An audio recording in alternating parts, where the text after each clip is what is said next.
Junior ఎన్టీఆర్ని చూసినట్టు అనిపించింది. ఒక మన ఆదిలో కానీ సింహాదిలో కానీ అప్పుడు యాక్షన్ ఎలా చేసిండు ఆయన, ఎలా నటన చూపించిండు మళ్ళా ఆడియన్స్కి ఫ్యాన్స్కి అలా చూపించింది మళ్ళా. అంటే నీకు ఎక్కడ కూడా తగ్గలే. యాక్టింగ్ ప్రకారం చూసుకున్నా కూడా అసలు సినిమా చూస్తుంటే మాత్రం మైండ్ బ్లో అయిపోయింది. అంటే సినిమాలో చూసుకుంటే డ్యాన్స్ ప్రకారం చూస్తే మనకు ఒక చిన్న గుర్తొచ్చినాడు. ఫస్ట్గా ఆ స్టెప్స్ కానీ డ్యాన్స్ కానీ ఏం చేసినా డ్యాన్స్ మొత్తం ఎన్టీఆర్ హ్యాట్సప్ డ్యాన్స్కి. డ్యాన్స్ అంటేనే దుమ్ము లేపేస్తాడు. సెకండ్ వచ్చి సైఫ్ అలీ ఖాన్, ఆయన యాక్టింగ్ కూడా ఫైట్స్ కానీ విలన్ యాక్టింగ్ చేయడం కానీ ఆ బ్యాక్గ్రౌండ్ మ్యూజిక్ కానీ ఆ ఫైట్స్ చేసినప్పుడు కానీ ఫస్ట్ ఫైట్ కానీ అది కూడా బాగుంది.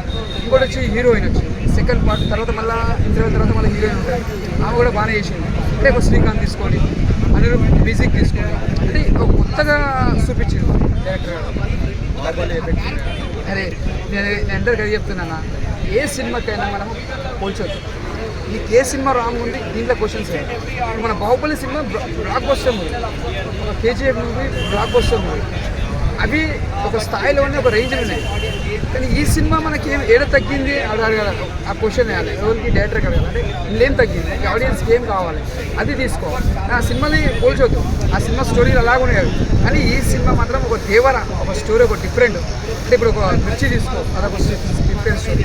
మళ్ళీ శ్రీమంతుడు అదొక స్టోరీ. అంటే ఆయన తీసేది ఒక మెసేజ్ తీస్తాడు. కాకపోతే ఆ హీరో చనిపోయినాక ఇక్కడ డిసప్పాయింట్ అయ్యారు అక్కడ హీరో ఫ్యాన్స్. జాన్వీ పాప యాక్టింగ్ ఎలా ఉంది?